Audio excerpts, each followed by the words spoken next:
وہاں پہنچے مزدلفہ، نماز مغرب اور عشاء پڑھتے ہیں اور اس کے بعد چلے جاتے ہیں۔ مزدلفہ میں آپ کو مبیت کرنا ہے، آپ کو رات گزارنی ہے، علی الاقل آدھی رات تو آپ کو وہاں رہنا ہی ہے۔ آدھی رات سے پہلے آپ مزدلفہ مت چھوڑیے، اور اگر کوئی عذر والا ہے تو آدھی رات کے بعد وہ منی کے لیے جا سکتا ہے۔ لیکن اگر کوئی عذر والا نہیں ہے، شیخ علی گھڑی اوڑی دیکھ رہے ہیں، لگتا ہے وقت پورا ہو گیا، تو میں اپنی بات اب یہیں مکمل کرتا ہوں، کیونکہ اور بھی کچھ باتیں یہ زیادہ اہم ہے اور یہاں دکھانا اصل مقصد ہے۔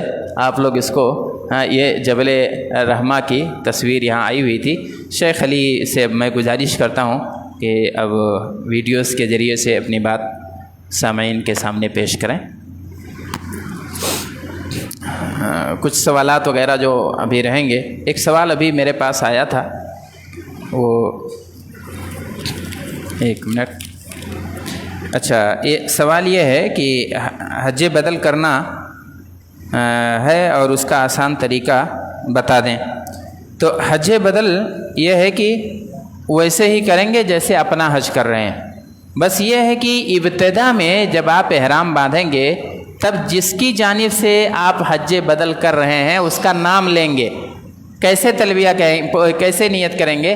اللہم لبیک حجن ان اخی، یا ان فلاں نام لیں گے، یا ان ابی، کہ اللہ تعالیٰ میں جو ہے یہ حج کا کس کی جانب سے؟ اپنے والد کی طرف سے، اپنے بھائی کی طرف سے۔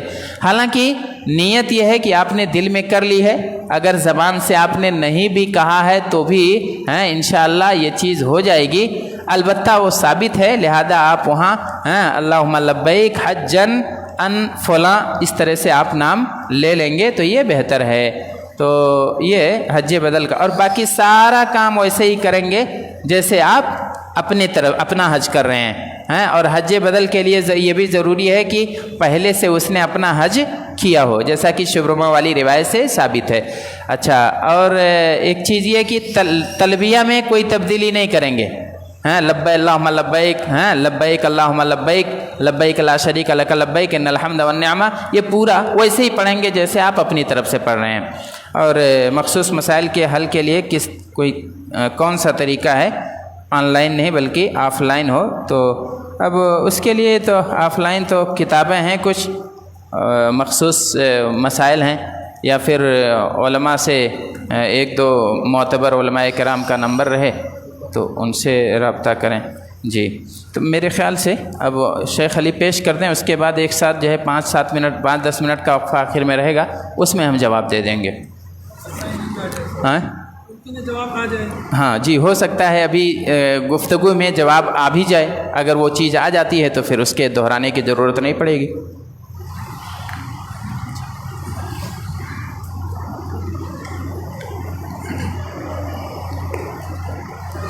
بسم اللہ الرحمن الرحیم، الحمد للہ رب العالمین والصلاة والسلام علی رسولہ الکریم، اما بعد۔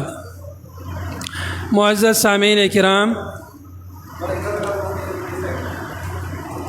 کل کے درس میں ہم نے عمرے کا مکمل طریقہ بیان کیا تھا، اور عمرے کے جو ارکان ہیں، 3 ارکان، نیت کرنا، احرام کی نیت کرنا، طواف کرنا اور صفا مروہ کی سعی کرنا، یہ 3 ارکان ہیں عمرے میں۔ ان 3 پر اضافہ ایک اور کر دیا جائے تو حج کے ارکان ہو جاتے ہیں۔ حج کے کتنے ارکان ہیں؟ 4 ارکان۔ ارکان کا جاننا سب سے زیادہ ضروری ہے۔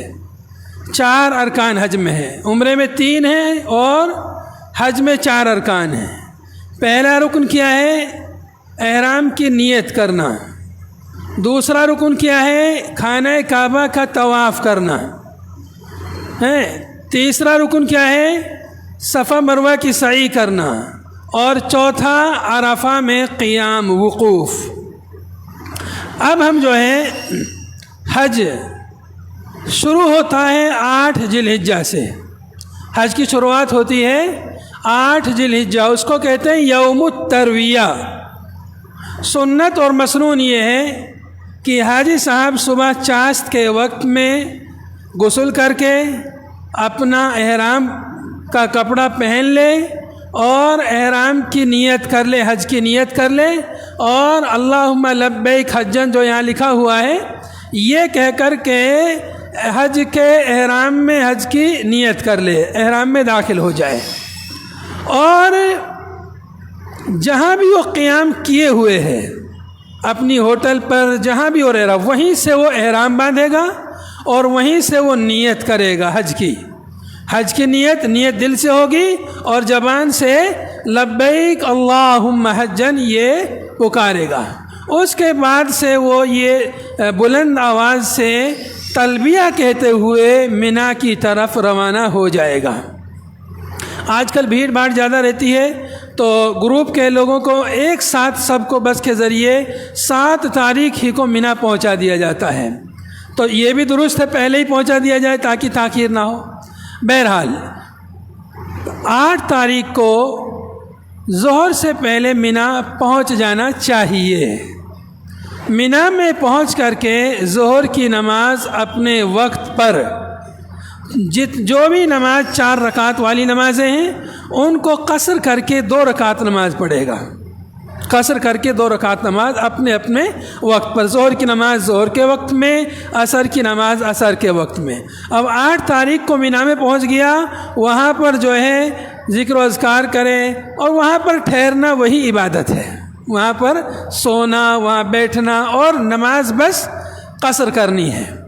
جتنے بھی حاجی ہیں سب کو حج کی وجہ سے نماز وہاں قصر کرنی رہتی ہے۔ ظہر کی نماز پڑھیں گے، عصر کی نماز پڑھیں گے، مغرب کی نماز پوری 3 رکعت پڑھیں گے، عشاء کی نماز بھی 2 رکعت پڑھیں گے، اور پھر فجر کی نماز جو ہے وہیں مینا میں پڑھیں گے۔ پھر جو ہے 9 تاریخ شروع ہو جاتی ہے۔ فجر کی نماز کے بعد جب سورج طلوع ہو جائے، اب 9 تاریخ شروع ہو گئی ہے، تو مینا سے نکل کر کے اب جائے گا کہاں؟ عرفات کے میدان میں۔ اب ہم یہاں سے آگے بڑھتے ہیں۔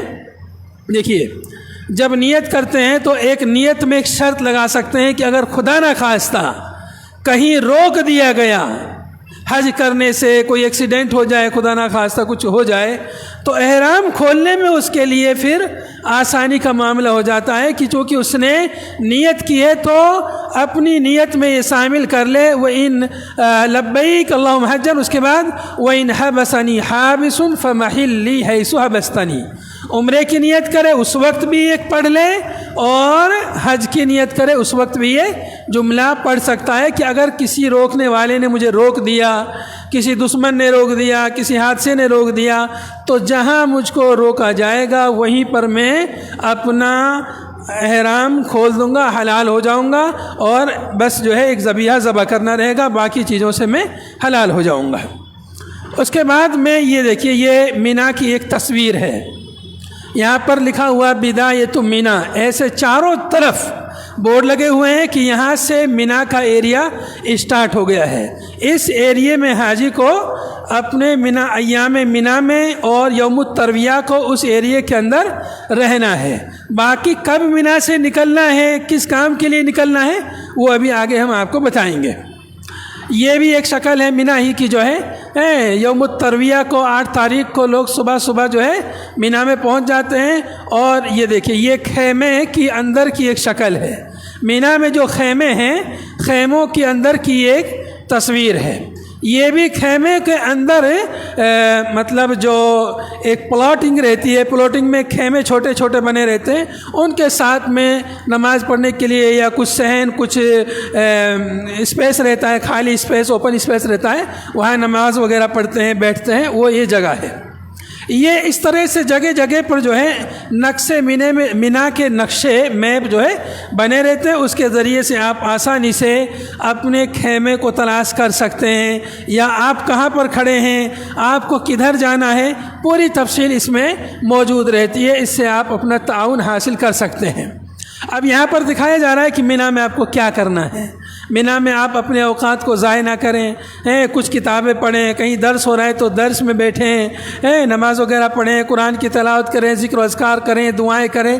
جیسے یہ لوگ یہاں مشغول ہیں، کوئی جو ہے قرآن پڑھ رہا ہے، کوئی کتاب پڑھ رہا ہے، دعائیں پڑھ رہے ہیں، یہ درس، یہ کوئی عالم یہاں پر درس دے رہے ہیں، باقی لوگ درس سن رہے ہیں۔ تو اوقات کو ضائع نہ کریں، آپ کے بہت قیمتی وقت ہے، باقی گپ سپ باتیں تو زندگی میں کرتے رہیں گے، وہاں اس کوشش میں رہیں کہ ہم زیادہ سے زیادہ رب کی عبادت کریں، ذکر و اذکار کریں۔ اب جو ہے یہاں پر یہ جو مسجد ہے، یہ مسجد مینا کی مسجد ہے، مسجد خیف۔ اگر ممکن ہو تو مسجد خیف میں نماز ادا کرے، ممکن ہو تو۔ یہ عام طور پر مینا کے شروع کے حصے میں جہاں جمرات ہیں، اور خیمے زیادہ تر جو ہے مشرقی حصے میں ہیں، تو جو لوگ قریب میں ہوں وہ اس میں نماز پڑھ سکتے ہیں آسانی سے، اور جو تو دور ہیں ان کے لیے یہاں پہ آنا مشکل ہے، اپنے خیموں میں ہی وہ نماز ادا کر سکتے ہیں۔ یہ بھی ایک تصویر ہے مینا کی مسجد کی، ایک باہر سے تصویر ہے۔ اچھا، یہ بھی جو ہے وہیں کی ایک تصویر ہے، یہ اوپر سے لی گئی مینا کی ایک تصویر ہے۔ مینا کے خیمے یہ نظر آ رہے ہیں، اور ان کے بیچ سے جو راستے ہیں وہ یہاں پہ نظر آ رہے ہیں۔ یہ جو ہے 8 تاریخ کو دن میں وہیں رہنا ہے، اور 9 تاریخ شروع ہو جاتی ہے، یعنی 8 اور 9 کے بیچ کی وہ رات بھی مینا ہی میں رہنا ہے۔ اس کے بعد میں عرفہ کے لیے جانا۔ یہ جو ہمیں دکھ رہا ہے اوپر سے، یا تو گوگل ارتھ کے ذریعے لی گئی تصویر ہے، گوگل ارتھ کے ذریعے لی گئی تصویر ہے، یہاں پر نیچے لکھا ہوا ہے۔ اب یہاں جو ہے سرسری سا اس کو تھوڑا سا سمجھ لیجئے، یہ جو جانب ہے یہ مغربی جانب ہے، اور ادھر یہ مشرقی جانب ہے۔ یہاں پر یہ جو دیکھ رہے ہیں یہی جمرات ہیں جن کو کنکریاں ماری جاتی ہیں، یہ جمرات ہیں، اور یہ پورے مینا کے خیمے ہیں۔ یہاں تک یہ جو روڈ دکھ رہا ہے یہاں تک یہ مینا کے خیمے ہیں، ادھر سے پھر مزدلفہ شروع ہو جاتا ہے یہاں سے، ٹھیک ہے۔ اب دیکھیے یہ جو نشان بنا ہوا ہے یہ پورا مینا ہے، یہ پورا جو ہے مینا ہے، اگرچہ یہ پورا پہاڑ ہے، پورا پہاڑ ہے، بہت اونچا پہاڑ ہے، لیکن خیمے اس کے پاس ہیں۔ دیکھیے یہ مینا کا ایریا ہے، اور ادھر جو ہے یہ مزدلفہ کا ایریا ہے نیچے، ٹھیک ہے، یہ مزدلفہ کا ایریا ہے۔ اس کے بعد میں یہاں پر جو راستہ جا رہا ہے ادھر، یہ مکہ کی طرف راستہ جا رہا ہے، یعنی مسجد حرام کی طرف۔ اس کے بعد میں یہاں پر بیچ میں ایک بہت بڑا پہاڑ ہے، یہ ہاں اس کا بھی وہ آگے آئے گا۔ یہ ادھر پہاڑ ہے مینا کے بازو میں، پہاڑ کے ادھر عزیزیہ ایک محلہ ہے، یہاں پر حاجیوں کی ہوٹلیں ہیں، یہاں پر حاجی ٹھہرتے ہیں۔ کچھ حاجی یہاں ٹھہرتے ہیں، کچھ لوگ مکے میں مسجد حرام کے پاس ٹھہرتے ہیں، کچھ لوگ یہاں ٹھہرتے ہیں۔ تو جو لوگ یہاں ٹھہرتے ہیں ان کے لیے مینا سے یہاں کے لیے جانا آخر میں آسان رہتا ہے، اور جو لوگ وہاں مکے میں ٹھہرتے ہیں ان کے لیے مسجد حرام میں آنا جانا آسان رہتا ہے۔ تو دونوں کی یہ اپنی اپنی فضیلت ہے۔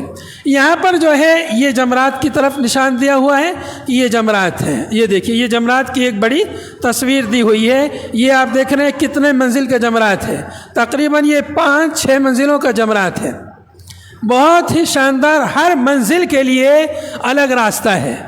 جو راستہ یہ دور سے ہی یہ راستے ان منزلوں کے لیے جاتے ہیں، جو جس راستے پر پڑ گیا اس کو پتہ نہیں کہ وہ کون سی منزل پہ جائے گا، وہاں لکھا ہوا رہتا ہے، وہ پڑھ کر کے سمجھ جاتا ہے کہ ہم کون سی منزل پہ جا رہے ہیں، لیکن جو نہیں پڑھے گا اس کو نہیں سمجھ میں آئے گا، ہو سکتا ہے کہ وہ تیسری پہ جا رہا ہو سکتا ہے چوتھی پہ جا رہا ہو سکتا ہے نیچے جا رہا ہو۔ جب قریب میں جاتے ہیں تب سمجھ میں آتا ہے کہ ہم کون سی منزل پہ جا رہے ہیں، تو اس سے بھیڑ بھاڑ سے خطرہ نہیں ہوتا ہے۔ یہ جمرات کی ایک تصویر ہے جو اوپر سے لی گئی ہے۔ اس کے بعد میں یہ مسجد خیف کی طرف نشان ہے، یہ مسجد خیف یہاں پر ہے، دیکھیے یہاں پر جو ہے جمرات ہیں، ادھر یہ جمرات ہیں، اور ادھر یہ مسجد خیف ہے، گویا کہ جہاں سے یہ خیمے اسٹارٹ ہو رہے ہیں بالکل وہیں پر یہ مسجد خیف ہے، مینا کی مسجد یہاں پر بالکل قریب میں ہے، اور یہ پورے خیمے یہاں تک جو ہے پھیلے ہوئے ہیں۔ ان کی مسافت بھی ابھی آگے آئے گی کتنی مسافت ہے، دیکھیے یہاں پر جو ہے یہ ایک دوسرا جو ہے مزدلفہ کے جو مشاعر حرام ہیں وہ یہاں پر ہیں، یہ جو نیچے جو نشان لگا ہوا ہے۔ اس کے بعد جو ہے وادی محشر جہاں پر جو ہے تیزی سے چلنے کا حکم ہے. مینا اور مزدلفہ کے درمیان ایک چھوٹی سی وادی ہے, وہاں جہاں پر ابرہہ کے لشکر کو جو ہے ابابیل نے مارا تھا وہ یہ وہی جگہ ہے. اس کے بعد میں یہ جو دو نشان ہرا نشان آیا ہے یہ ایک یہاں پر اور ایک یہاں پر, یہ ریلوے اسٹیشن ہے. ریلوے اسٹیشن مشاعر حرام میں یہاں سے ریل جاتی ہے منا سے, ادھر سے بلکہ مکے سے آتی ہے. یہاں پر اسٹیشن ہے, پھر یہاں پر مزدلفہ میں اسٹیشن ہے, پھر آگے عرفہ کے میدان میں اسٹیشن ہے. ٹرین کے ذریعے بھی حاجی آتے جاتے ہیں, کچھ لوگ بسوں کے ذریعے آتے ہیں, کچھ لوگ پیدل آتے جاتے ہیں. تو کبھی کبھی پیدل والا ٹرین سے جلدی پہنچ جاتا ہے, کبھی کبھی اس لیے کہ ٹرین میں بیٹھنے کے لیے ایسے گھومنا پڑتا ہے, بہت ساری لائنوں کو گھوم کر کے تب ٹرین میں پہنچتے ہیں, تب تک آدمی جو ہے مزدلفہ پہنچ جاتا ہے. لیکن ٹرین میں بیٹھنے کے بعد وہ 1-2 منٹ میں جو ہے عرفہ سے جو ہے مزدلفہ, مزدلفہ سے عرفہ مینا پہنچ جاتا ہے. اللہ کل حال اس کے بعد میں ادھر جو ہے یہ ادھر کنارے پہ جو یہ دیکھ رہا ہے یہاں پر جو ہے یہ سلیٹر ہاؤس ہیں جہاں پر قربانی ہوتی ہے, قربان گاہ یہاں پر ادھر یہ تھوڑا سا مینا سے کنارے باہر ایک دم سائیڈ میں ہے. اب یہ جو ہے یہ ہرے نشان ادھر جو ہے جانے کے راستے ہیں, اس طرف جانے کے لیے یہ راستے اگر کسی کو وہاں جانا ہو تو. یہاں پر مسجد بیت عقبہ یہ جو نشان ابھی آیا ہے یہاں پر مسجد بیت عقبہ یہاں پر بنی ہوئی ہے, اس کی ایک تصویر یہ نظر آتی ہے. یہ تصویر جو ہے بالکل جمرات کے قریب میں اس طرف مکے کی طرف جمرات سے جب اترتے ہیں تو ایک چھوٹی سی مسجد نظر آتی ہے جس کو ہمارے کچھ لوگ ہندوستان پاکستان کے لوگ کہتے ہیں کہ یہ مسجد جن ہے, جنات نے بنائی ہے. ایسا لوگ جو ہے کہتے ہیں, اور کہتے ہیں کہ یہاں پر جو ہے اس میں چھت بھی نہیں ہے اور پھر بھی جو ہے پانی جو ہے پرنالے سے گرتا ہے. ایسے جو ہے عام لوگ جو ہے بیان کرتے ہیں. اللہ کل حال یہ جو ہے مینا کی ایک تصویر ہے, اور یہاں پر یہ نشان بتایا گیا ہے کہ جمرات سے اترنے کا یہ بریج ہے, بالکل یہاں پر یہ مسجد ہے.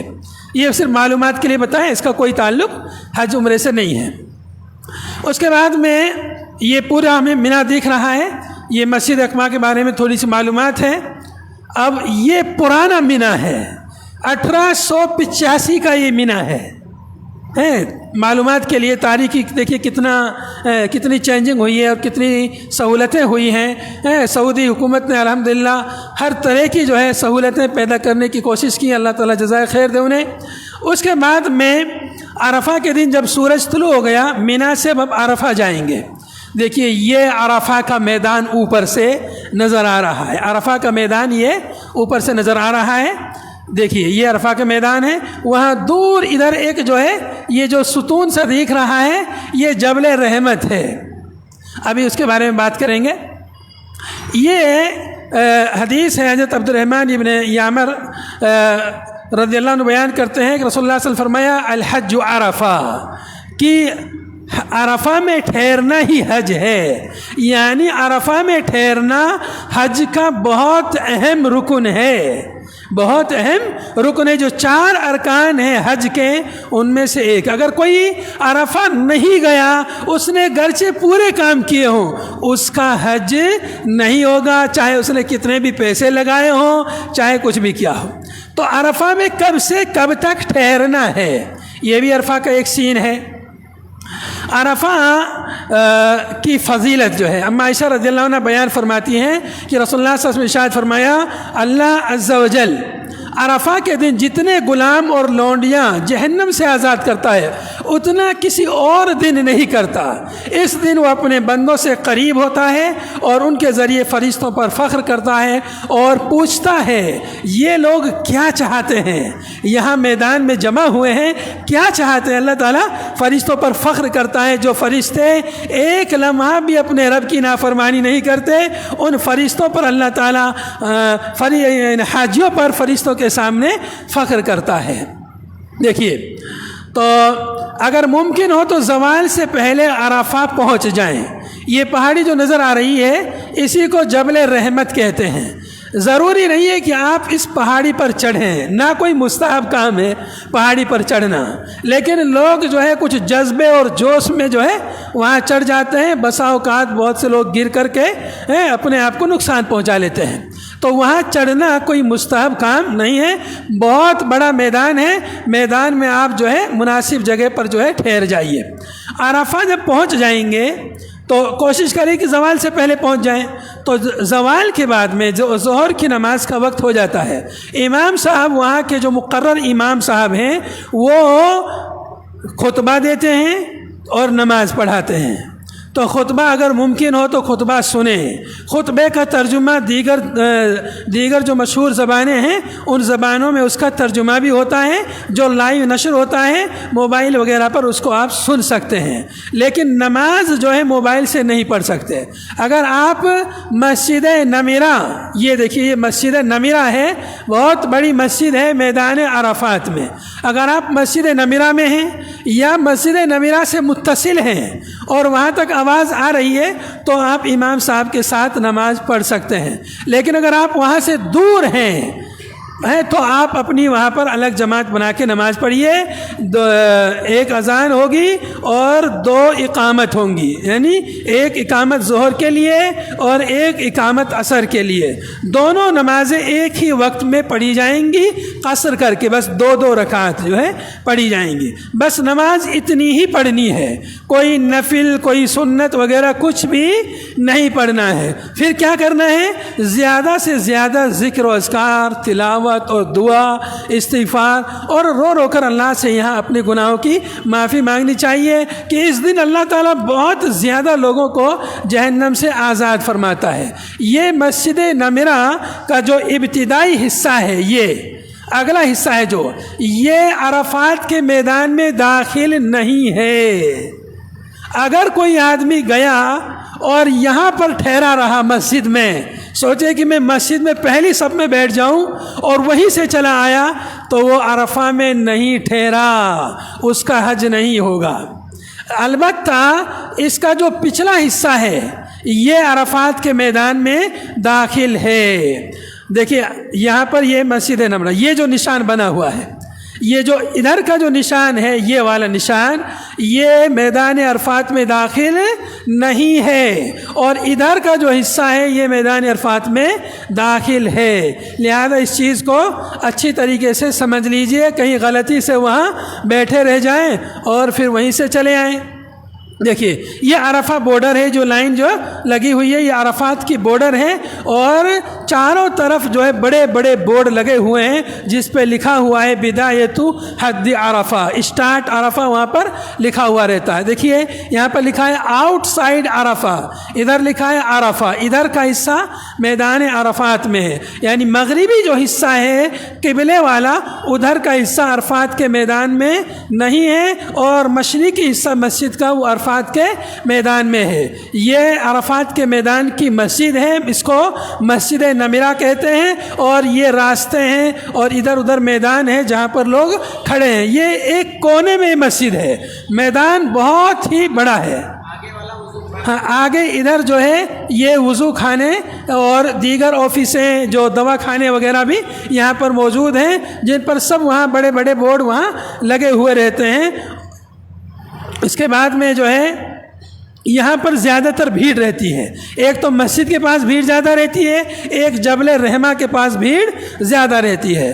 تو بھیڑ جیسے نوجوان لوگ ہیں تو وہ بھیڑ میں رہ سکتے ہیں، لیکن کمزور لوگ بھیڑ کی جگہوں سے اپنے آپ کو بچا کے رکھیں۔ یہ کچھ خیمے ہیں جو عرفات کے میدان کے خیمے ہیں۔ عرفات کے میدان کے خیمے تھوڑی شکل ان کی الگ ہے بنسبت جو ہے مینا کے خیموں کے۔ یہاں پر ظہر عصر کی نماز جو ہے ایک ساتھ اپنے اپنے کیمپوں میں جو ہے ادا کی جائے۔ نماز کے بعد عرفہ کی حدود میں اپنی جگہ پر چلے جائیں، قبلے کی طرف منہ کر کے کھڑے ہوں، ہاتھ اٹھا کر دعا کریں اور تلبیہ پڑھتے رہیں۔ یہ جو ہے عرفہ کی دن کی جو ہے خاص دعا ہے، لا الہ الا اللہ وحدہ لا شریک لہ لہ الملک ولہ الحمد وہو علی کل شیء قدیر۔ یہ صفا مروہ پر بھی یہ دعا پڑھی جاتی ہے، یہ ذکر ہے۔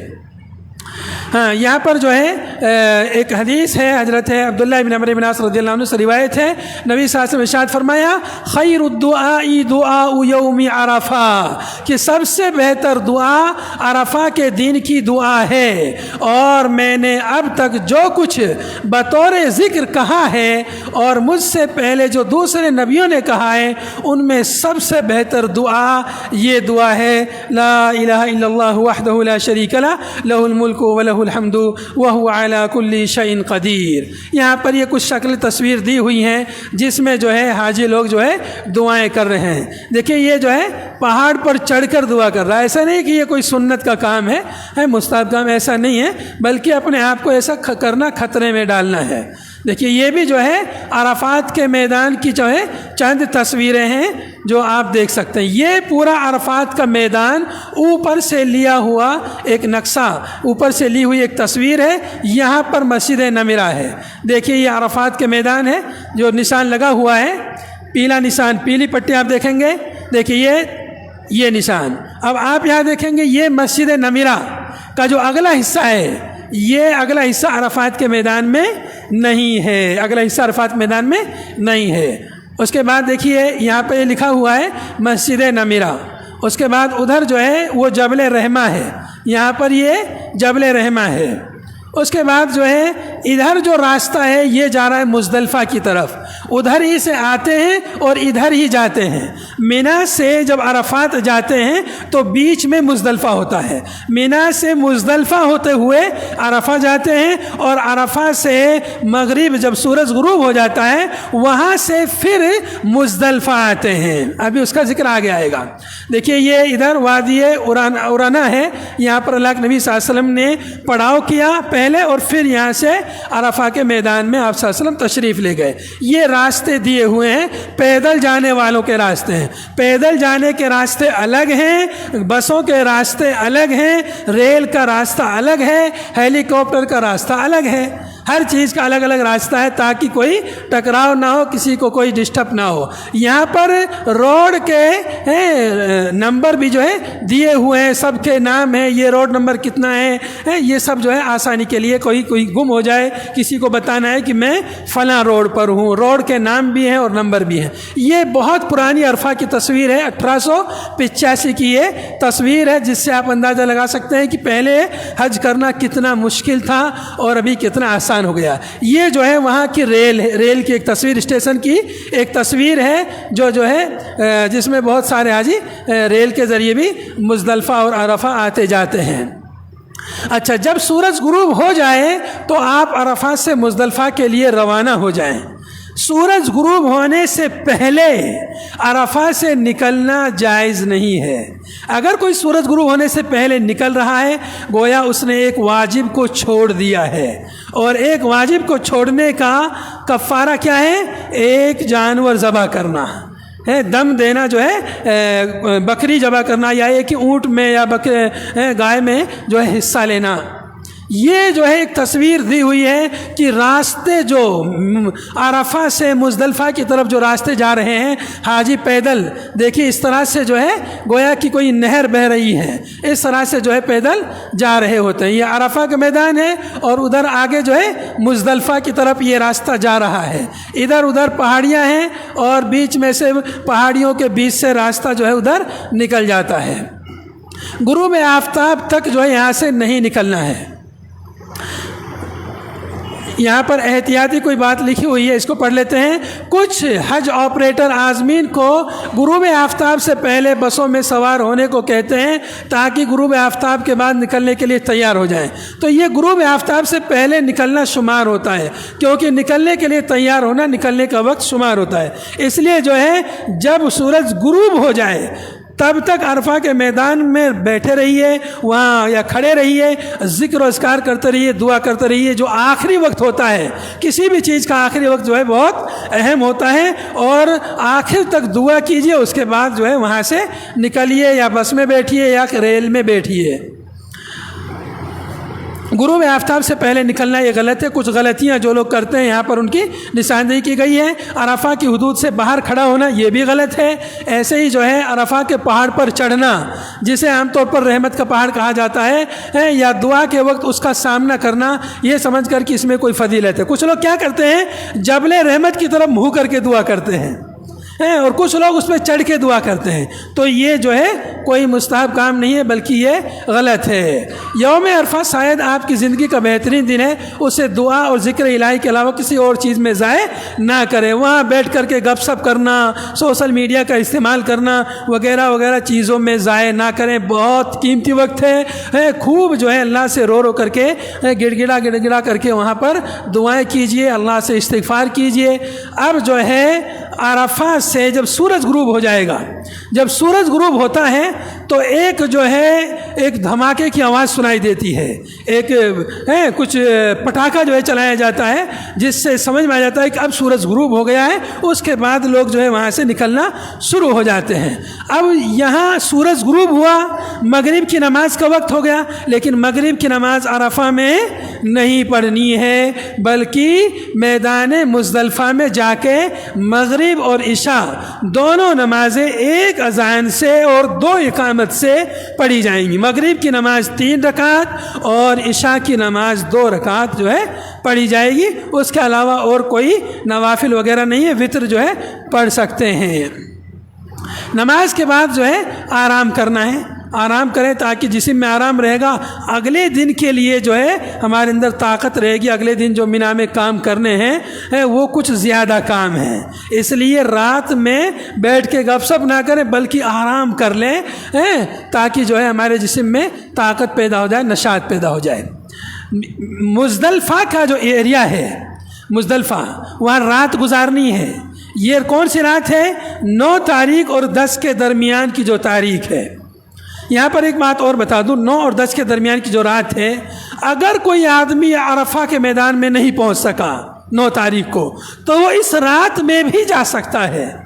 مزدلفہ والی جو رات ہے اس رات میں بھی وہ عرفہ فجر تک جا سکتا ہے. وہاں جا کر آ جائے تو اس کا حج ہو جائے گا. یہ رات جو ہے گرچہ 10ویں تاریخ کی رات ہے لیکن یہ عرفہ کی رات شمار ہوتی ہے حاجیوں کے لیے کہ اگر کوئی پچھڑ جاتا ہے یا کوئی بیمار ہے, کہیں کچھ اس کے لیے کوئی مسئلہ پیش آ گیا ہے تو وہ 9 اور 10 کے درمیان کی رات میں بھی عرفات کے میدان میں کچھ دن ٹھہر کر, کچھ وقت ٹھہر کر کے اپنا فریضہ ادا کر سکتا ہے. اب اس کے بعد میں مزدلفہ کے میدان میں آئے گا, وہاں مغرب اور عشاء کی نماز پڑھے گا اور اگلے دن کے لیے کنکریاں, جمرات کو کنکریاں مارنے کے لیے یہیں سے مزدلفہ سے چننی رہیں گی. بہت ساری جمعیتیں جو ہیں چھوٹی چھوٹی تھیلیوں میں, اس طرح کی تھیلیوں میں بہت سارے لوگ کنکریاں بھر بھر کے تقسیم کرتے ہیں. وہاں لوگ ڈھونڈتے ہیں کہ کیسے ہم حاجیوں کی خدمت کریں. مختلف طریقے ہیں, جمعیات اور حکومتیں, وہاں کے لوگ حج کے دنوں میں حاجیوں کی خدمت کے لیے تن من دھن سے لگ جاتے ہیں. تو کچھ نہ کچھ لوگ کنکریاں ہی جمع کر کے جو ہے بانٹتے ہیں کہ چلو یہی ہمیں ثواب کا کام ملے گا. اگر آپ کو ایسا نہ بھی ملے تو جہاں قیام کرتے ہیں میدان میں وہاں بہت ساری کنکریاں بچھی رہتی ہیں. بہت ساری جگہوں پر روڈ اور لینٹر ڈلا ہوا رہتا ہے اور بہت سی جگہوں پر جو ہے کنکریاں وہاں پر رہتی ہیں. وہاں سے چھوٹی چھوٹی کنکریاں جو ہے, جتنی کنکریاں آپ کو ہر جمرے کو 7 کنکری مارنی رہتی ہیں. پہلے دن 10 تاریخ کو صرف ایک جمرے کو کنکری مارنی 7. اس کے بعد ہر دن تینوں جمروں کو 7 کنکریاں مارنی ہیں. تو 7 یا 21 ہر دن 21 کنکریاں اس کو لگیں گی. 11 اور 12 21 کنکریاں اور 13 کو بھی رکھے گا. تو اس طرح سے 21 کی جو ہے 3 جو ہے تھیلیاں جو ہے بھر لیں اور ایک ساتھ اتنی کنکریاں آپ لے لیں کہ جو ہے آپ کو 3 دن کے لیے کافی ہو جائیں. البتہ جمرات کے پاس سے کنکریاں چننا وہ درست نہیں ہے. کبھی کبھی وہ کنکری استعمال کی ہوئی کنکری ہے, جو استعمال کی ہوئی ہے اس سے مارنا درست نہیں ہے. اگر دور کہیں پڑی ہے تو وہاں سے لے سکتے ہیں. تو یہاں پر یہ لوگ دیکھیے کنکریاں چن رہے ہیں, یہ لوگ یہاں سے کنکریاں چن رہے ہیں اور یہ لوگ جو ہے آرام کر رہے ہیں. دیکھیے کنکریاں جمع کریں, پھر آپ فجر تک سو جائیں یا صبح بھی جمع کر سکتے ہیں کنکریاں سونے کے بعد میں. جہاں پر آپ لیٹے ہوئے وہاں کنکریاں نہیں ہیں تو صبح کے وقت جو ہے جہاں کہیں کنکریاں ملے وہاں سے جمع کر لیں۔ اچھا، ایک چیز اور ہے کہ جو کمزور لوگ ہیں یا عورتیں ہیں یا بیمار لوگ ہیں، ان کے لیے شریعت نے ایک رخصت دی ہے کہ یہ لوگ جو ہے آدھی رات گزار کر مزدلفہ میں، دیکھیے کمزور عورتوں اور بچوں اور ان کے ساتھ آنے والے لوگوں کے لیے نصف شب کے بعد نکلنا جائز ہے۔ عرفات مزدلفہ کی رات گزارنا مزدلفہ میں یہ بھی واجب ہے، یہ بھی حج کے واجبات میں سے ہے۔ تو اب یہاں پر جو ہے کوئی آدمی جلدی جانا چاہتا ہے تو نہیں جا سکتا، سوائے عورتوں کے، چھوٹے بچوں کے یا جو بوڑھے لوگ ہیں وہ لوگ جا سکتے ہیں، اور ان کے ساتھ میں جو لوگ ہیں وہ آدھی رات کے بعد مزدلفہ سے منی جا سکتے ہیں کنکریاں مارنے کے لیے۔ اس کے بعد دیکھیے یہ جو ہے یہاں پر یہ مسجد ہے عرفہ مزدلفہ کے میدان کی، جس کو مشعر حرام بھی کہتے ہیں۔ فجر کی نماز کے بعد قبلہ کی طرف منہ کر کے تکبیر، تحلیل اور دعائیں کریں یہاں تک کہ آسمان روشن ہو جائے، یعنی صبح اچھی طرح سے طلوع ہو جائے، تب تک جو ہے وہاں پر مزدلفہ کے میدان میں ذکر و اذکار کرنا ہے اور دعائیں کرنی ہیں۔ پھر اس کے بعد کیا کرنا ہے؟ پھر آپ تلبیہ پڑھتے ہوئے سکون سے سورج نکلنے سے پہلے منی کے لیے روانہ ہو جائیں۔ یہاں پر جو ہے منی کے لیے روانہ ہونا، مزدلفہ سے منی کے لیے جانا ہے، مزدلفہ سے منی کے لیے۔ اب یہ کون سی تاریخ شروع ہو گئی؟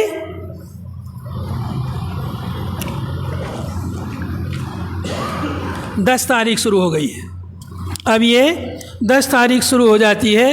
اب یہاں پر کیا کیا کام ہم نے کرنے ہیں وہ ہمیں دیکھنے ہیں۔ جب آپ وادی محصر منی اور مزدلفہ کے درمیان میں پہنچیں تو اگر ممکن ہو تو جلدی وہاں سے گزریں۔ یہ وہی وادی ہے جہاں پر ابرہہ کو عذاب دیا گیا تھا، تو عذاب والی کوئی بھی جگہ ہو وہاں سے جلدی گزرنا چاہیے، لیکن اگر پوری بھیڑ بھاڑ ہے تو کسی کو تکلیف جو ہے نہیں پہنچانی چاہیے۔ یہ جو ہے مزدلفہ کا اوپر سے لیا ہوا ایک فوٹو ہے، ایک تصویر ہے، یا گوگل ارتھ کے ذریعے لی گئی ایک تصویر ہے۔ یہ جو پورا میدان دکھ رہا ہے یہ میدان ہے، یہاں پر جو ہے ادھر کچھ خیمے ہیں، ادھر کچھ VIP لوگ وغیرہ جو ہے ادھر ٹھہرتے ہیں، باقی پورے میدان میں کھلے آسمان کے نیچے حاجی رات گزارتے ہیں۔ ٹھنڈی کے دنوں میں تھوڑا مشکل پڑتا ہے، باقی گرمی کے دنوں میں تو اور اچھا لگتا ہے۔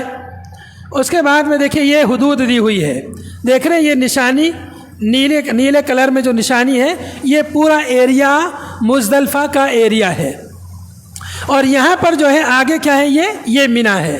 یہ جو نیلی لکیر ہے اس کے آگے یہ کیا ہے، یہ منی ہے، اور ادھر جو ہے مزدلفہ ہے۔ اب جو ہے اور ادھر سے جو ہے ادھر یہ پیچھے کی طرف عرفہ چھوٹ گیا ہے، ادھر جو ہے عرفہ سے ادھر آئے یہ مزدلفہ اور یہ منی ہے۔ اب یہاں سے ہم کو جو ہے یہاں پر ایک دیا ہوا ہے، یہ جو ہے مشعر حرام ہے، یہاں پر جو ہے مزدلفہ کی مسجد جو ہے بنی ہوئی ہے۔ یہ دیکھیں یہ مسجد کی تصویر ہے، مزدلفہ کی مسجد کی تصویر ہے۔ یہاں پر جو ہے نشان دیا ہوا ہے، دیکھیں یہ وادی محشر ہے، یہاں پر جو ہے بہت تیزی سے گزرنا، چھوٹی سی وادی ہے۔ یہ راستے جو ہے دیے ہوئے پیدل جانے والوں کے یہ راستے ہیں کہ مزدلفہ سے جو ہے منی کے لیے جانا ہے۔ یہ روڈ اور راستوں کے کچھ نشانات ہیں۔ یہاں پر کچھ کام ممنوع کام جو ہیں جن سے بچنا چاہیے وہ دیے ہوئے۔ مغرب اور عشاء کی نمازوں کو نصف شب کے بعد تک مؤخر کرنا درست نہیں ہے، یعنی آدھی رات کے بعد تک مؤخر کرنا درست نہیں ہے مغرب اور عشاء کی نماز کو۔ مزدلفہ کی حدود سے باہر رات گزارنا، جبکہ مزدلفہ میں رات گزارنا واجب ہے، مزدلفہ میں رات گزارنا واجب ہے۔ اب کوئی حدود سے باہر رات گزارتا ہے تو یہ غلط کر رہا ہے، واجب کی مخالفت کر رہا ہے۔ ہجوم کے خوف سے فجر سے پہلے مزدلفہ سے نکلنا، مطلب کہ فجر کے بعد بہت بھیڑ ہو جائے گی پہلے ہی نکل جاتے ہیں، تو یہ درست نہیں ہے۔ یہ صرف عذر والے لوگوں کے لیے، جو کمزور ہیں، بزرگ ہیں، ان کے لیے درست ہے۔ طلوع آفتاب تک مزدلفہ میں قیام کرنا، جبکہ سنت یہ ہے کہ طلوع آفتاب کے قریب نکلا جائے، یعنی سورج کے طلوع ہونے سے پہلے ہی نکل جائے مزدلفہ سے۔ لیکن آپ جیسے چلے اور بھیڑ کی وجہ سے نہیں نکل سکے تو آپ کا نکلنا شمار ہو گیا کہ آپ نے وہاں سے نکلنے کا ارادہ کر لیا ہے۔ اب جو ہے مینا میں یہاں پہنچنا ہے، یہ یوم الحج الاکبر کہلاتا ہے۔ یہ دن جو ہے 10 تاریخ کا جو دن ہے یہ قربانی کا دن بھی کہلاتا ہے اور حج اکبر کا دن بھی کہلاتا ہے۔ آپ 10 ذی الحجہ کی صبح مینا پہنچے ہیں۔ یہاں پر کئی کام کرنے ہیں مینا میں کئی کام کرنے ہیں۔ یہ حج کا مصروف ترین دن ہے جس میں آپ کو مندرجہ ذیل کام کرنے ہیں۔ جمرات عقبہ کو کنکری مارنا ہے۔ 3 جمرات ہیں۔ 10 تاریخ کو بس ایک جمرہ عقبہ جس کو بڑا جمرہ کہتے ہیں اس کو جو ہے کنکریاں مارنی ہے۔ اور دوسرا کام کیا کرنا ہے؟ جانور کی قربانی کرنی ہے۔ تیسرا کام ہے اپنے بالوں کو منڈوانا یا ترسوانا، اور خواتین ایک پور کے برابر اپنے بال کاٹ لیں۔ چوتھا کام ہے طواف الافاضہ، اور سعی کے لیے مکہ مکرمہ جائیں اور مینا واپس آئیں۔ یہاں پر تھوڑے دھیان سے ان باتوں کو سمجھیے۔ یہ کتنے کام ہو گئے؟ جمرہ عقبہ کو کنکری مارنا ایک کام، جانور کی قربانی یہ 2 کام، بال منڈانا 3 کام، اور طواف افاضہ جس کو طواف زیارہ بھی کہتے ہیں، حج کا جو طواف ہے وہ کرنا۔ اس سے پہلے طواف کیے تھے عمرے کا طواف، اب حج کا طواف کرنا ہے، اور صفا مروہ کی سعی کرنی ہے۔ یہ 4 کام ہیں، ٹھیک ہے۔ لیکن جمرہ عقبہ کو کنکری مارنا یہ اسی دن کرنا ہے، 10 تاریخ کو ہی کرنا ہے۔ جانور کی قربانی 10 کو بھی کر سکتے ہیں، 11، 12، 13 تاریخ تک کر سکتے ہیں جانور کی قربانی، اس کا وقت بہت کشادہ ہے، 10 تاریخ سے شروع ہو جائے گا۔ اس کے بعد بال منڈوانا ہے، تو یہ بال آپ منڈوا لیں گے، اس کے بعد آپ حلال ہو جائیں گے۔ یعنی یہ جو 4 کام ہیں، ان 4 کاموں میں سے اگر 2 کام آپ نے کر لیا تو آپ تحلل صغریٰ، یعنی جو ہے بیوی کے علاوہ آپ کے لیے ساری چیزیں حلال ہو جائیں گی جو حالت احرام میں آپ کے لیے منع تھی، سوائے بیوی کے ساری چیزیں حلال ہو جائیں گی اگر آپ نے یہ 2 کام کر لیے، یعنی کنکری مار لی اور قربانی کر لی، یا کنکری مار لی اور بال کٹا لیے، یا بال کٹا لی اور قربانی کر لی۔ ان تینوں کاموں میں سے کوئی ایک کام کر لیا تو آپ کو حلال ہے، آپ چھوٹا جو حلال ہونا ہے وہ حلال ہو جائے گا۔ اور جب آپ طواف افاضہ بھی کر لیں گے تب آپ کے لیے بیوی بھی یا میاں بیوی ایک دوسرے کے لیے حلال ہو جائیں گے، اپنے تعلقات قائم کر سکتے ہیں۔ لیکن جب تک طواف افاضہ نہ کریں تب تک میاں بیوی ایک دوسرے سے اپنے تعلقات نہیں قائم کر سکتے ہیں۔ اب یہاں پر جو ہے یہ جو اعمال ہیں ان میں بہتر یہ ہے کہ پہلے کنکری ماری جائے، پھر قربانی کی جائے، پھر بال منائے جائیں، اور پھر طواف افاضہ اور پھر سعی کی جائے، یہ بہتر ہے۔ لیکن یہ ترتیب واجب نہیں ہے، یہ ترتیب واجب اور ضروری نہیں ہے، اور اس ترتیب کو ان کاموں کو ترتیب سے کرنا بہت مشکل ہے، بہت مشکل ہے۔ کیوں مشکل ہے؟ اس لیے کہ آپ کنکریاں تو مار لیں گے لیکن جانور کی جو قربانی ہے یہ ہم خود نہیں کرتے ہیں، عام طور پر خود نہیں کرتے ہیں۔ چونکہ مزدلفہ اور عرفہ سے لوگ آتے ہیں تو اتنے تھک جاتے ہیں کہ اب وہ قربانی خود نہیں کر پاتے ہیں، کسی دوسرے سے کہہ دیتے ہیں کہ ہماری طرف سے قربانی کر دیجئے، یا یہ کہ سرکاری طور پر جو انتظام کیا گیا ہے وہاں پر فیس جمع کر دیتے ہیں، آپ نے فیس جمع کر دی گویا آپ کی طرف سے قربانی ہو گئی، چاہے وہ 13 تاریخ میں ہو یا 10 تاریخ میں ہو، کسی بھی دن ہو، آپ نے رسید کٹوا لی، فیس جمع کر دی قربانی کی، گویا آپ نے اپنا کام کر لیا، آپ کی قربانی گویا ہو گئی ہے۔ اب جو ہے آپ یہ سوچئے اتنے حاجی ہوتے ہیں، ان حاجیوں کے لیے جو ہے سلیٹر ہاؤس مکے میں جگہ جگہ بنے ہوئے ہیں، 3 دن 4 دن تک قربانی 24 گھنٹہ چلتی ہے، 24 گھنٹہ قربانی چلتی ہے، اور 24 گھنٹے چلتی ہے قربانی، تب پوری قربانیاں مکمل ہوتی ہیں۔ اب آپ سوچیں کہ اگر ترتیب سے کریں کہ پہلے جمرہ عقبہ کو، پھر جانور کی قربانی، پھر بال منائیں، تو آپ کو 13 تاریخ تک رکنا پڑے گا، ہے کسی نہ کسی کو رکنا پڑے گا، اور یہ پتہ نہیں کہ کس کی قربانی کس دن ہو رہی ہے۔ کچھ لوگ کہتے ہیں کہ ہم آپ کی قربانی اتنے بجے کر دیں گے، آپ اتنے بجے سے پہلے کنکریاں مار لینا اور پھر اتنے بجے قربانی ہو جائے گی، پھر آپ حلال ہو جانا۔ تو یہ ایسا دعویٰ تو لوگ کرتے ہیں، لیکن جو ہے ان کے دعوے میں کہاں تک سچائی ہے یہ نہیں کہہ سکتے۔ انہیں پتہ ہے کہ یہ بس حاجیوں کو اطمینان کرنے کے لیے ایسا وہ کہہ دیتے ہیں، انہیں پتہ ہے کہ یہ ترتیب ضروری نہیں ہے۔ چونکہ ہمارے جو دوسرے بھائی ہیں احناف ہیں، ان لوگوں کے یہاں ترتیب ضروری ہے، تو وہ لوگ ترتیب کے چکر میں کبھی کبھی کیا کرتے ہیں کہ بولتے ہیں کہ بھائی ہماری 10 بجے قربانی ہے، ان کو ٹائم دے دیتے ہیں 10 بجے۔ اب 10 بجے سے پہلے وہ کنکریاں مارتے ہیں۔ کبھی کبھی جمرات پہ اتنی بھیڑ ہو جاتی ہے کہ مینا میں جتنے خیمے ہوتے ہیں سب کو بند کر دیا جاتا ہے کہ ابھی کوئی جو ہے نہ جائے۔ وہاں پر گارڈ ہوتے ہیں، وہ منع کرتے ہیں ابھی کوئی باہر نہ جائے۔ اب یہ لوگ جو ہے ان سے گارڈ سے لڑ جاتے ہیں کہ ہمارا ٹائم ہو گیا قربانی کرنے کا، نہیں جائیں گے تو ہمارے اوپر دم واجب ہو جائے گا، یہ ہو جائے گا، وہ ہو جائے گا، ان سے جھگڑ جاتے ہیں۔ نبی صلی اللہ علیہ وسلم سے بہت سارے صحابہ کرام نے سوال کیا، اللہ کے رسول میں نے قربانی کر لی، کنکریاں نہیں ماری ہیں۔ آپ نے فرمایا افعل ولا حرج، کوئی بات نہیں۔ ایک آدمی آیا، اس نے کہا اللہ کے رسول ابھی تو کنکری نہیں ماری اور بال کٹوا لیے، کہا افعل ولا حرج، کوئی بات نہیں، آگے پیچھے ان کاموں میں چلتا ہے۔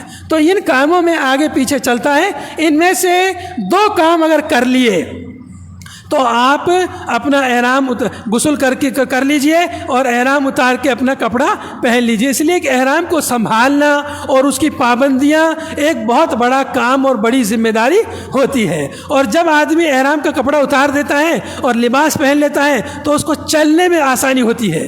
اس لیے کہ خاص طور سے زیادہ تر لوگ جو ہے انڈر ویئر وغیرہ پہننے کے جو عادی رہتے ہیں، اب بغیر انڈر ویئر کے وہ لوگ مزدلفہ، عرفہ اتنا دور چلنا ہے، اس کی وجہ سے دونوں پیروں کے درمیان زخم ہو جاتا ہے یا چھالے پڑ جاتے ہیں، چلنا مشکل ہو جاتا ہے۔ جب احرام اتار دیے، کپڑا پہن لیے، انڈر ویئر وغیرہ پہن لیے، پھر اب ان کے اندر اور طاقت بن جاتی ہے، چلنے پھرنے میں ان کے لیے آسانی ہو جاتی ہے اور جو پابندیاں سب ختم ہو جاتی ہیں۔ پھر اس کے بعد میں طواف افاضہ جب کر لیتے ہیں، پھر مکمل طور پر حلال ہو جاتے ہیں، میاں بیوی ایک دوسرے کے لیے حلال ہو جاتے ہیں۔ یہ جو کام ہے دیکھیے، یہ طواف افاضہ، طواف زیارہ اور سعی، ان کاموں کو آپ جو ہے 13 تاریخ تک بھی مؤخر کر سکتے ہیں۔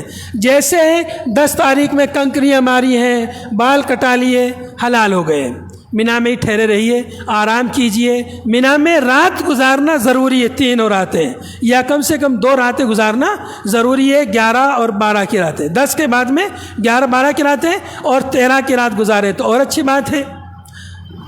اب جو ہے یہ جو طواف افاضہ ہے، ان سب کاموں کے بعد طواف افاضہ کے لیے جانا، مکہ جانا، مینا سے مکہ کے لیے جانا، تو یہ ایک لمبا کام ہو جاتا ہے۔ پھر وہاں پر طواف کرنا، پھر صفا مروہ کرنا، اس میں بہت تھکاوٹ ہو جاتی ہے۔ تو اگر آپ کے اندر ہمت ہے تو آپ جائیے، اسی دن طواف افاضہ کر کے فارغ ہو جائیے، صحیح وغیرہ کر لیجئے جو حج کے رکن ہیں، کیونکہ وہ بہت اہم ہے۔ اور اگر آپ کو لگ رہا ہے کہ بہت تھکا ہوا ہوں تو آرام کیجئے اور مینا کی کچھ آدھی رات گزار لیجئے، تاکہ اس کے بعد رات میں چلے جائیے۔ کچھ رات گزار کر کے مینا میں رات کا کم سے کم 1/3 حصہ گزارنا ضروری ہے، یا آدھی رات کم سے کم گزارے اور اس کے بعد میں جو ہے چلا جائے مکہ اور وہاں سے طواف کر کے آرام سے پھر واپس مینا آ جائے۔ یا جو ہے اگر آنا جانا مشکل پڑ رہا ہے تو جب مینا سے نکل کر جائیں لاسٹ میں فائنل، اس دن بھی طواف زیارہ کر سکتے ہیں۔ تو یہ شریعت میں ہمارے لیے آسانی رکھی گئی ہے۔ دیکھیے یہاں پر ایک تصویر ہے جمرات کی، یہ جو دکھ رہا ہے، یہ جو ستون دکھ رہا ہے، یہ دیوار، یہ ایک ستون ہے۔ پہلے چھوٹا ستون ہوتا تھا، اس طرح کا ستون پہلے ہوتا تھا، تو اس کو کنکریاں مارنا مشکل پڑتا تھا۔ اب جو ہے ستون بہت لمبا کر دیا ہے، تو لمبی جگہ سے لوگ جو ہے اس کو کنکریاں مارتے ہیں۔ اس کے پاس میں حوض ہے چاروں طرف، کنکریوں کا اس حوض کے اندر جانا ضروری ہے۔ اگر کنکری اس میں لگ کر باہر آ گئی تو اس کا شمار نہیں ہوگا۔ کیسے کنکریاں مارنی ہیں؟ بسم اللہ اللہ، پہلی دفعہ بسم اللہ پڑھیں گے، اس کے بعد ہر کنکری کے ساتھ اللہ اکبر، اللہ اکبر، اللہ اکبر، ہر کنکری کے ساتھ پڑھنا۔ پوری کنکریاں ایک ساتھ نہیں مارنی ہے۔ اگر کسی نے پوری کنکری ایک ساتھ مار دی تو وہ ایک ہی کنکری شمار ہوگی، وہ ایک ہی کنکری. اور اگر دور سے ماری اور وہ باہر حوض میں نہیں گری، باہر گر گئی، اس کا بھی شمار نہیں ہوگا. کنکری وہی شمار ہوگی جو حوض میں جو ہے چلی جائے. یہ کنکریوں کا سائز ہے چنے کے دانے کے برابر یا اس سے تھوڑی بڑی کنکریاں جو ہے وہاں سے لے سکتے ہیں.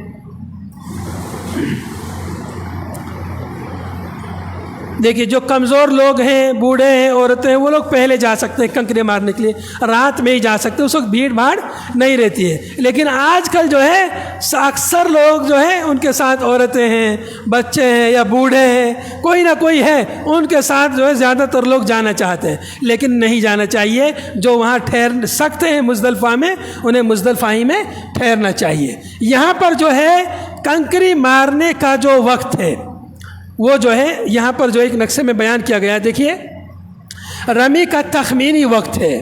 یہاں پر جو ہے مڈل آف دا نائٹ یہاں لکھا ہوا ہے فجر آف دا 10th. یہاں سے جب سورج طلوع ہوگا پہلے دن 10 تاریخ کو، یہ جو ہے سورج طلوع ہونے سے پہلے یہ جو وقت ہے، یہ وقت جو ہے مناسب نہیں ہے. یہ معذور لوگوں کے لیے بس ہے. عورت ہیں، بوڑھے ہیں، بزرگ ہیں، ان کے لیے یہ وقت ہے، یعنی رات کا، آدھی رات کا جو وقت ہے. اس کے بعد سورج نکلنے سے لے کر کے ظہر تک، زوال تک، یہ پسندیدہ وقت ہے کنکری مارنے کے لیے 10 تاریخ کو. 10 تاریخ کے بعد میں زوال کے بعد کنکریاں مارنا ہے. لیکن 10 تاریخ کو زوال سے پہلے پہلے کنکریاں مارنا مستحب ہے، سب سے افضل وقت ہے. دیکھیے یہاں پر دیا ہوا ہے کس رنگ کا کیا مطلب ہے، کس رنگ کا کیا مطلب ہے، یہاں پر جو ہے لکھا ہوا ہے، آپ لوگ اسے آسانی سے سمجھ سکتے ہیں. یہ جو ہے بیسٹ ٹائم ہے فار رمی. رمی کے لیے سب سے اچھا وقت ہے. اگر بھیڑ بھاڑ کی وجہ سے زوال سے پہلے نہیں مار سکے تو اس کے بعد میں ظہر کے بعد عصر تک یا عصر کے بعد مغرب تک، تو یہ جو ہے سیکنڈ بیسٹ ٹائم ہے. سیکنڈ بیسٹ ٹائم یہ ہے. پھر اس کے بعد میں یہ جو وقت ہے، یہ جو ہے اس میں بھی کوئی نہیں مار سکا ہے تو قضا کر کے رات میں بھی وہ کنکریاں مار سکتا ہے. تو رات جو ہے مینا میں گزارنی ہے. اس کے بعد میں دیکھیے یہ ٹائم آف دا رمی، قضا، یہ قضا کا ٹائم ہے. اب یہاں سے 11 تاریخ جو ہے شروع ہو جاتی ہے. 11 تاریخ جو ہے دیکھیے 11، 12 اور 13 تاریخ میں، 11، 12، 13 تاریخ میں جن لوگوں کو جلدی ہو وہ 12 تاریخ کو مینا چھوڑ سکتے ہیں، اور زیادہ تر لوگوں کو جلدی رہتی ہے. ہم نے دیکھا ہے 9 سال تک حج کا تجربہ دیکھا ہے کہ 13 تاریخ کو مینا بالکل سناٹا ہو جاتا ہے، بہت کم لوگ بچتے ہیں. ایسا لگتا ہے کہ سارے لوگ جلد باز ہیں، سب کو جلدی ہے. بہرحال تو جو زیادہ رکے گا زیادہ ثواب پائے گا. تو ایسے جو ہے پلاننگ بنا سکتے ہیں کہ ہم لوگ 13 تاریخ کو بھی رکیں گے اور 13 تاریخ کو ہم اجر و ثواب کمائیں گے. 13 تاریخ کو رکنا کچھ مشکل نہیں ہے، اس لیے پورا میدان خالی ہے، کہیں بھی رک جائیے. بہت سارے VIP لوگوں کے خیمے بھی خالی ہو جاتے ہیں بالکل جمرات کے قریب میں، وہاں بھی ٹھہر سکتے ہیں. اچھا یہ جو ہے یہاں پر جو ہے یہ جمرات، یہ جو ہے اسمال جمرہ، یہ مڈل ہے، یہ بگ جمرہ ہے. یعنی یہاں پر یہ جو ہے یہ جو ترتیب جو دی ہوئی ہے، یہ والا حصہ ہے، یہ شمال کا حصہ ہے، یہ مغرب کا حصہ ہے. ٹھیک ہے، بگ والا ادھر ہے مغرب والی مکہ والی سمت میں. ٹھیک ہے، دیکھیے یہاں پر لکھا ہوا انٹرنس. ہاں یہ صرف چھتری ہے. اوپر جو ہے، جو اوپر کی منزل ہے، لاسٹ والی جو منزل ہے، اس منزل میں، اوپر والی جو منزل ہے اس منزل میں یہاں ایک چھتری بنی ہے سایہ کے لیے بس.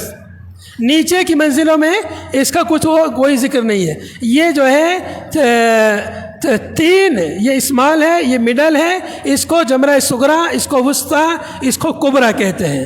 یہ 3 جمرات ہیں. پہلے دن صرف بڑے والے کو مارنا ہے، اور دوسرے دن یعنی 11 اور 12 کو ان تینوں کو کنکریاں مارنی ہیں.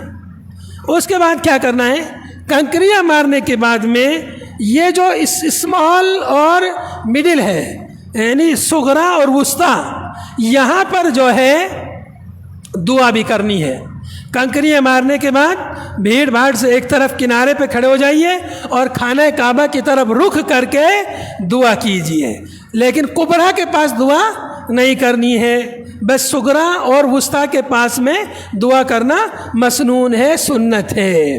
دیکھیے یہاں پر جو نشان بنا ہوا ہے یہ جو ہے الیکٹرانک سیڑھیاں ہیں، یہاں پر جو ہے کھڑے ہو جائیے، سیڑھی آپ کو اوپر کی دوسری تیسری چوتھی منزل پر پہنچا دے گی۔ اگر یہاں پر جو ہے بھیڑ بھاڑ ہے، نیچے بھیڑ بھاڑ ہے، تو ان سیڑھیوں کا استعمال کیا جا سکتا ہے۔ ایمرجنسی میں بھی سیڑھیاں استعمال کی جا سکتی ہیں، اور الیکٹرانک سیڑھیوں کے علاوہ پیدل خود سے بھی چل سکتے ہیں، دونوں طرح کی سیڑھیاں یہاں پر موجود ہیں۔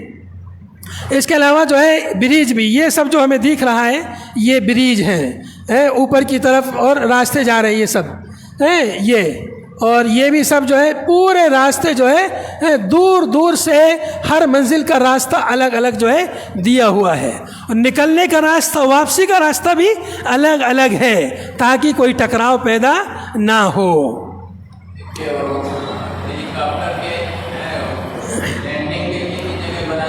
ہاں دیکھیے یہاں پر یہ جو ہے یہ اوپر جو جگہ ہے یہ ہیلی کاپٹر کے اترنے کے لیے یہ جو جگہ ہے کبھی کبھی وی آئی پی لوگ اترتے ہیں، یا کبھی ایمرجنسی میں جو ہے کچھ حاجیوں کو اٹھانا پڑ جاتا ہے، اس طرح بھی ہوتا ہے۔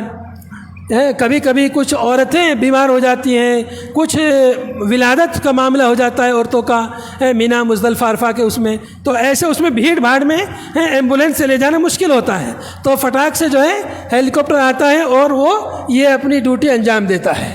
یہ دیکھیے یہ راستے جا رہے ہیں کہاں کے لیے؟ جمرات کے لیے، جہاں کنکریاں مارتے ہیں، اس طرح گویا کہ لوگوں کا ٹھاٹے مارتے ہوئے سمندر جو ہے جا رہا ہے۔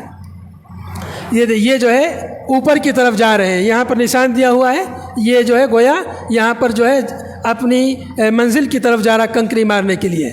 یہ دیکھیے الگ الگ راستے ہیں، یہ جس راستے سے آ رہے ہیں یہ اوپر جا رہے ہیں دوسری منزل پر، یہ لوگ گراؤنڈ فلور پہ جا رہے ہیں، ایک بیسمنٹ میں بھی ہے، نیچے بیسمنٹ میں بھی ہے، اس سے عام طور پر گاڑی کے ذریعے وی آئی پی لوگ نیچے بیسمنٹ میں کنکریاں مارنے کے لیے جاتے ہیں۔ پھر یہ جو ہے یہاں پر جو ہے نشان دیے ہوئے راستوں کے، ہرے نشان، اندر جانے کا نشان راستے کا، اور واپس جانے، اگر آپ کوپن خریدا ہے اگر آپ نے تو یہ قربانی آپ کی طرف سے ادا کی جائے گی۔ کوپن خرید لیتے ہیں، پیسہ دے دیا، کوپن خرید لیا، آپ کی ذمہ داری ختم ہو گئی، اب وہ ان کی ذمہ داری قربانی کرنے کی۔ جانور کی قربانی مکہ مکرمہ یعنی مکہ اور منی کے حدود میں کرنی چاہیے، ایسا نہیں کہ کوئی آدمی کہ کیا ہے عید کا دن یعنی 10 تاریخ 11 12 اور 13 تاریخ، یہ 4 دن جو ہے قربانی کے 4 دن ہیں۔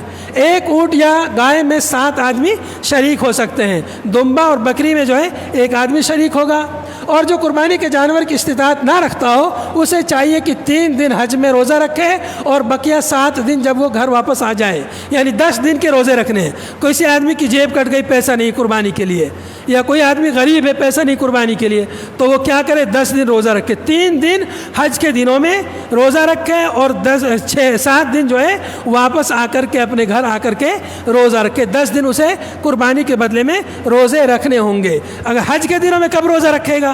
اگر اسے قربانی نہیں کرنی ہے تو وہ 5 تاریخ کو احرام باندھ لے، 5 تاریخ کو احرام باندھ لے، 5 6 اور 7 کو روزہ رکھ لے، یا 6 7 8 کو روزہ رکھ لے، اس لیے کہ 9 تاریخ کو عرفہ کا جو دن، اس دن حاجیوں کے لیے روزہ رکھنا منع ہے، غیر حاجی کے لیے روزہ رکھنا مستحب اور افضل ہے، اور حاجی کے لیے روزہ رکھنا اس دن منع ہے۔ پھر 10 تاریخ جو ہے عید کا دن ہے، ایام تشریق، ان دنوں میں روزہ رکھنا منع ہوتا ہے، یہ سب کے لیے منع ہے، کھانے پینے کے دن ہے، تو اس لیے پہلے ہی وہ احرام باندھ لے تاکہ اسی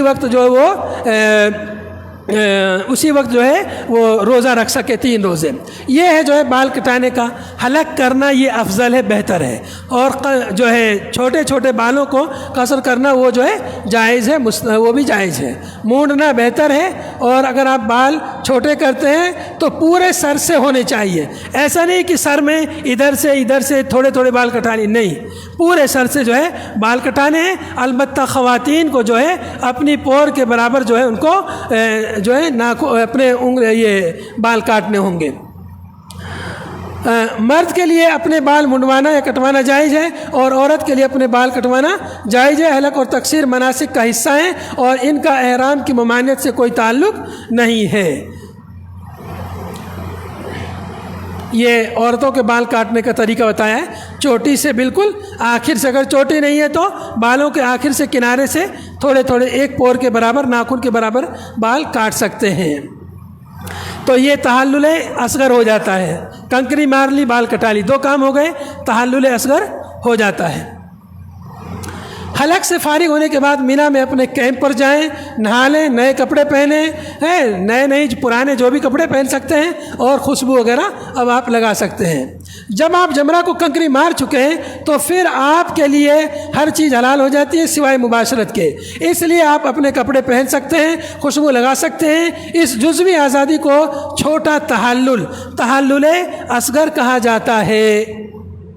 اب جو ہے طواف افاضہ، طواف زیارہ بھی جسے کہتے ہیں، تو اس کے لیے جو ہے مکہ جانا پڑے گا، تو اس کے لیے ہم نے آپ کو بتایا اسی دن بھی کر سکتے ہیں، 10، 11، 12، 13 تاریخ کسی بھی دن اپنی سہولت کے حساب سے کر سکتے ہیں۔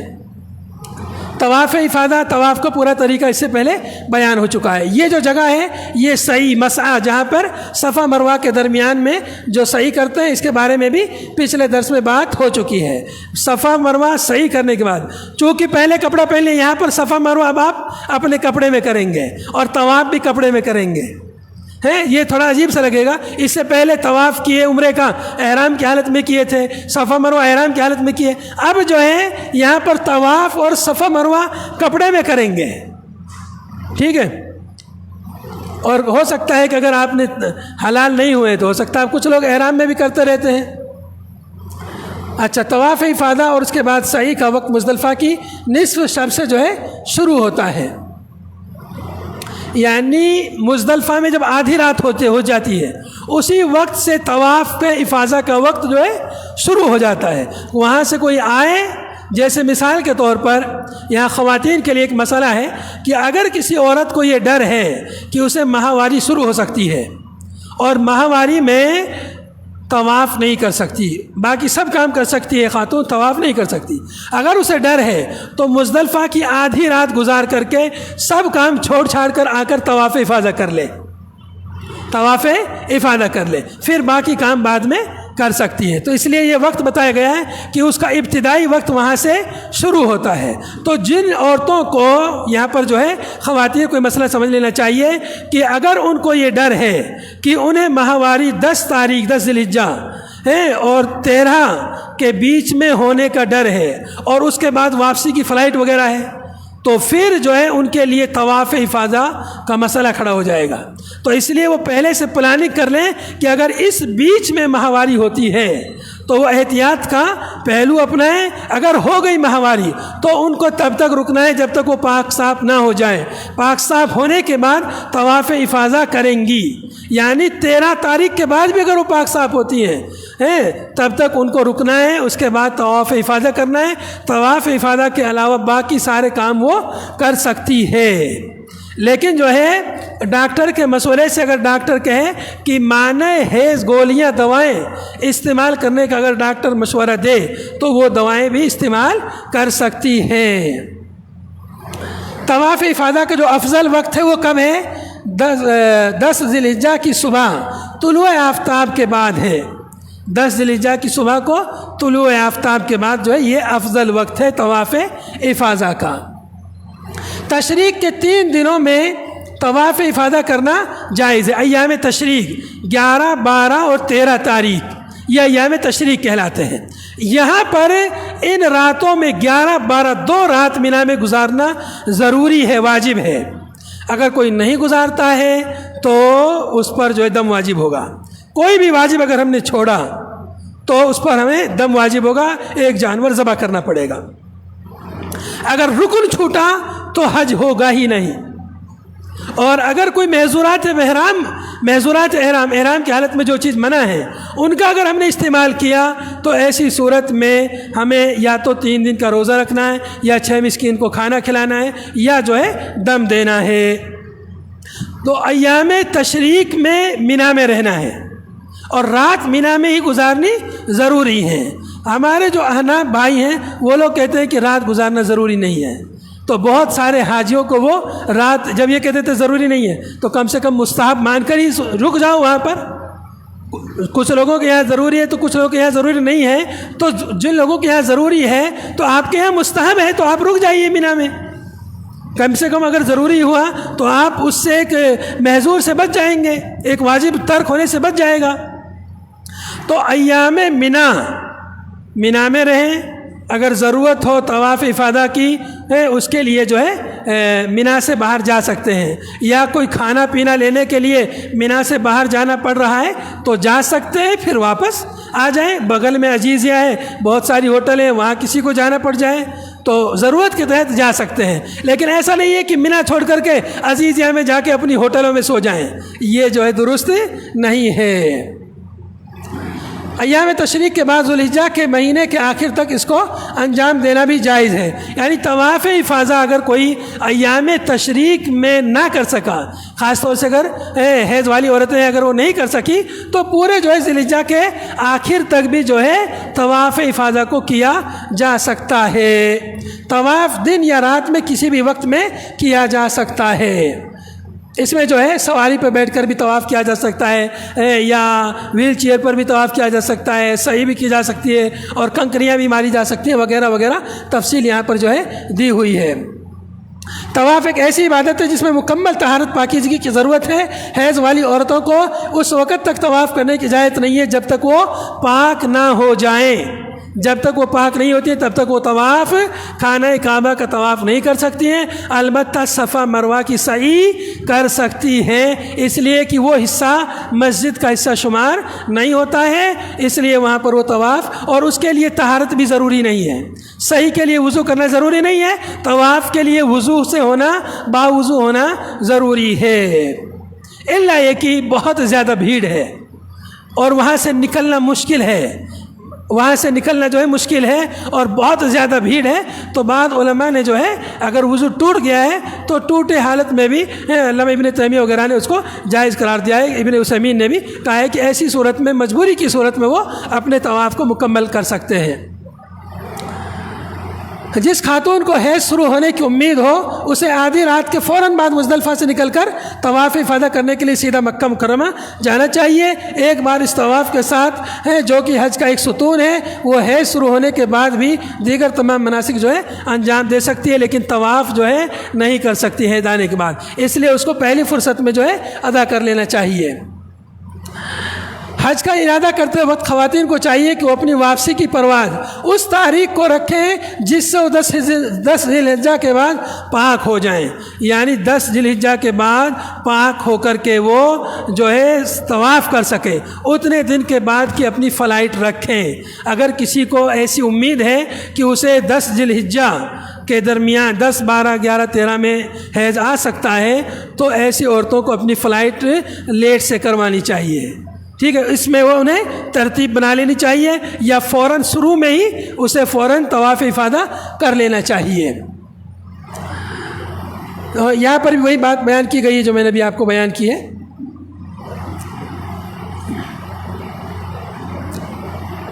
یہاں پر یہ مسئلے عورتوں سے متعلق مسئلے جو میں نے آپ کو مختصراً جو ہے بیان کر دیے ہیں۔ یہ ایام تشریق میں رات گزارنا، مینا میں رہنا، اس کے بارے میں جو ہے یہاں پر حکم دیا گیا ہے۔ کنکریاں ہر دن جو ہے کنکریاں مارنی ہے، وہ میں نے آپ کو بتا دیا، پہلے دن صرف ایک جمرے کو مارنی ہے، باقی دنوں میں تینوں جمرات کو کنکریاں مارنی ہے۔ پہلے اور دوسرے جمرے کے پاس جو ہے دعائیں کرنی ہے، اور جو ہے بڑے جمرے کے پاس جو ہے دعا نہیں کرنی ہے۔ کنکریاں مار کر واپس جو ہے اپنے خیموں میں آ کر کے یہاں پر بھی نمازیں قصر کرنی ہے، نمازیں جو ہے 4 رکعت والی نمازیں 2 رکعت اپنے اپنے وقت پر یہاں پر ادا کرنی ہے۔ یہاں پر جو ہے نقشہ دیا ہوا ہے کہ 11، 12، 13 تاریخوں میں جو ہے ظہر سے لے کر مغرب کے درمیان کنکریاں مارنے کا جو ہے یہ افضل وقت ہے، بہترین وقت ہے۔ اس کے بعد میں رات میں جو ہے کنکریاں مارنے کا یہ سیکنڈ جو ہے بیسٹ ٹائم ہے۔ اس طرح سے جو ہے مختلف یہاں ٹائموں کا نقشہ دیا ہوا ہے، کس ٹائم جو ہے کون سا جمرے کو کنکری مارنا بہتر ہے اور کب جو ہے بہتر نہیں ہے، یہاں پر یہ کچھ نقشہ دیا ہوا ہے۔